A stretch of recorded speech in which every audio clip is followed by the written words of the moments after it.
What's going on, guys? Welcome back to RC Everyday. So, a little more work here on this project tonight. Spent all day out in the shop, the new shop, moving things basically. Um, yeah, get all my RC cars out here finally, I think. I've still got a lot of boxes in the house to go through, but I think I've got everything out here, but I'm pretty worn out. But I sat here and looked at this all day while I was moving stuff and organizing. And yeah. So I've been going through my bins of stuff, and I had this idea last night, and I kind of slept on it. The Tamiya 1/14 scale semi truck, they're shock mounts. I have a whole bunch of those for some reason laying around, and it's like, man, those look like body mounts. Those look like bolt to the frame body mounts. So I was out here looking at this thing, and I almost called it a night. Did a little sanding on the body, and this body is glued together, lots of pieces. It wasn't printed in one solid thing. There's a lot of hard edges that are going to be difficult to make work. So I was kind of, wavering on it a little bit. And I was like, well, I figured out where ride height needs to be. That's where the chassis is sitting at right now. I know it's super tall, especially compared to what else I've built.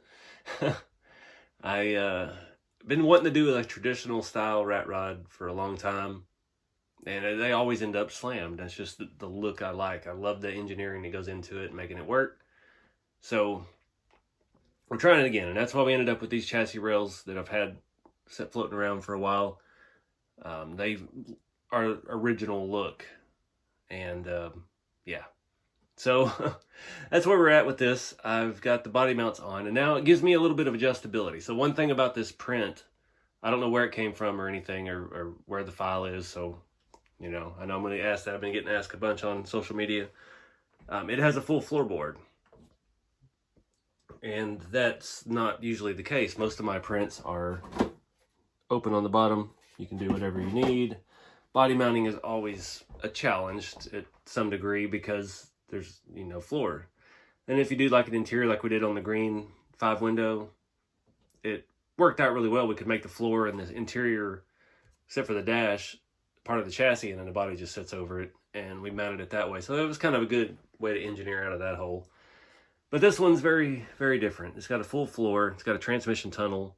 It's got a cavity in the back where your suspension could sit if you had a chassis that would fit it better. But I like this chassis because it does look the part. It looks very, very scale. And I really love my suspension and stuff right now. I love the way it's set up. So I went ahead and put shocks on the back earlier. We've had shocks on the front. I'm trying to figure out some mounts. I got some sheet metal I cut earlier and was looking at, I don't know. I don't have my welder yet. My welder is still in storage. So I've been kind of on limbo with that step. But I remembered last night I found those shock mounts and I was like, man, it doesn't make body mounts. So I went ahead and did that. And that's going to help us out a lot. So I've got this grill. This is the grill and hood are from the 1/8 scale 32 Roadster. The big model kits that used to be around back in the day. And that's what we built the first rat rod out of. And it's, like I said in the previous video, that body's gotten too fragile. And it's just, I had these glued together and they've come apart. And we did a little work on that, trying to get a little more rake out of the grill, I guess we'll call it. But now with the body mounts, I've got the front up higher than the back. I've just got some nuts in there, some M3 nuts. But we can play with that height. Because I don't want to cut, I need to cut more out of the grill, but I'm not ready to do that yet. Because I don't know, I'm still working on, I did a little bit earlier, I think I did it off camera. But I was working the edges of the hood on the inside and the edges of the body, trying to get the contour a little bit better. And it's not going to line up. We've got this body line, and it's off by, say 2 millimeter on both sides. But that's part of the look. The only thing I can put into words that I'm thinking of with this build is a jalopy. It's kind of a high boy 30s or 40s rat rod. Somebody got back from the war, bought the cheapest junk they could, gutted it, threw a big engine in it, and went racing. They didn't do the suicide front ends and the tractor grills and all that stuff. That was a later recreation that another generation did. The original ones set up tall, and they were just built out of the true spirit of a rat rod is just building out of what you got and making it as fast as you can. So that's kind of the vibe I'm going with this. Yeah, I don't know about the body yet. I sanded on it quite a bit with some pretty heavy grit. We've got some very hard seams where it was glued together. It's off just a hair everywhere. So we'll see if it ends up working out. So just had little nut spacers up there, but that's what's cool. I can throw any M3 spacer anywhere to get the rake that I need. So whenever I find the right height of the grill, then I can mock it up, get the body level, get the hood straight out, and then the grill raked back at the angle that I'm looking after. These were a little bit longer. I had to cut them down. I thought they were going to work. Didn't quite. And it's going to be a total nightmare trying to put the body on here and mark the holes and drill them in the right spots to get everything jiving square and straight. It's going to be like the square body shop truck again, trying to get the bed and the cab perfectly aligned on a chassis they were never meant to go on. But we can figure it out. Also, I didn't drill the holes perfectly straight on some of them, but luckily these I cut down. Those holes were already there. You saw I stripped the entire chassis down to bare rails. Took about 10 minutes to take it down, 10 minutes to put it back up, but now I know my body mounts are exactly even from side to side. And they're a little closer to these heim joints than I would have liked. Didn't really think about that going into it, but it does not affect it at all. Everything still moves like it should. I did correct the pinion angle at the beginning of the video. Added some 6mm spacers in here with these rods, 100mm rods, and we're still going to have to do away with this cross member for our drive shaft. Probably that one's going to have to change or become a welded cross member or something, but got a lot of hurdles to cross later.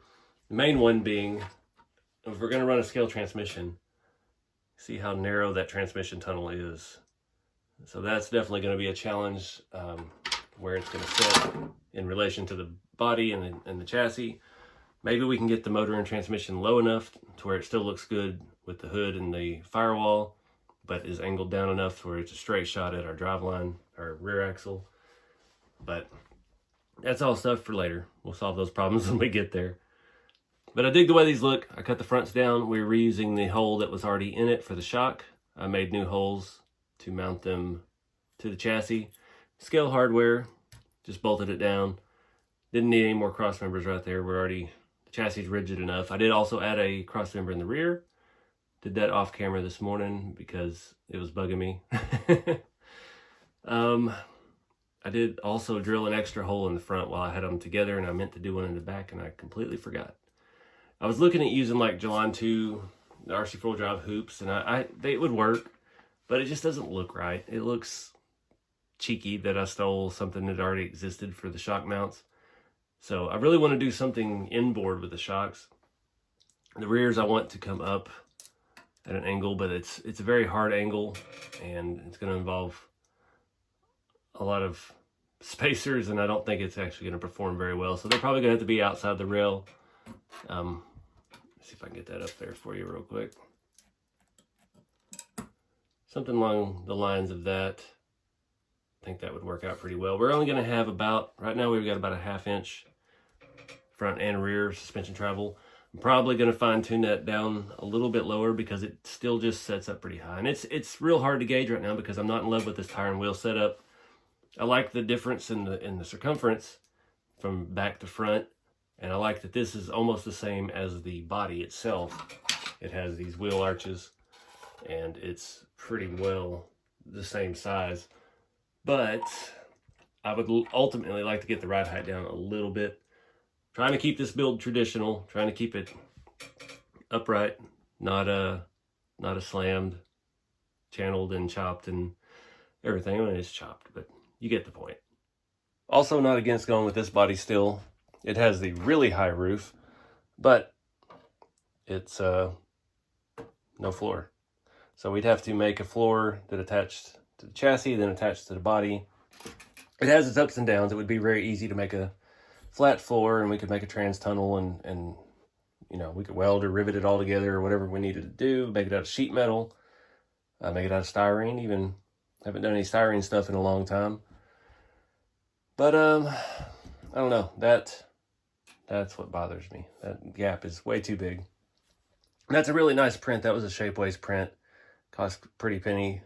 And I don't know if I'm ready to cut one down yet and try to chop it myself. This one does actually have a little bit of a rake to the front, so that would cause some issues with it lining up. I've even considered like making it a roadster, cutting the top off of this and just having an open cockpit, but I don't know. Everything is always up in the air. But I love this chassis. I love this suspension setup.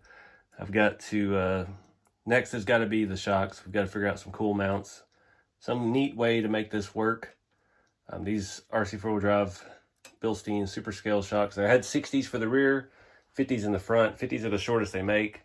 I've got some more sets of 50s coming. Might throw those in the back as well just to make our hoop or whatever we end up making less pronounced. See, I got all the cars out here now. It is jam-packed. This side is full as well. Floor to ceiling. I forgot about my trailers. I had the Rat Rod camper, the Rat Rod boat. Yeah, and I've still got all this stuff on the table that has no home. So we've outgrown the space already, even though it's not even technically finished. Still doing some organizing out there. Got a lot of things to move out of the house, and hopefully that video will be wrapped up and done. Yeah, I don't know when. It'll be out soon. Showing the whole process of building everything, but I think that's where we're gonna wrap this one up, guys. It's getting pretty late. I'm gonna get in the house, get to bed. One thing that was kind of cool is the shocks kind of line up with the cutout that was in the body already, so that might look neat. And it's gonna be, you know, I keep saying jalopy, but I'm everything on this chassis. I'm even using the silver anodized aluminum spacers. We got those shiny shocks. We've got these shiny heim joints. Chassis bare metal. I don't know. We just got to see where the build takes us, as always. Can't ever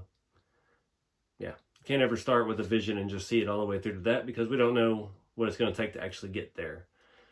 And that's part of the challenge with all this, is using available RC components to try and make something that doesn't exist.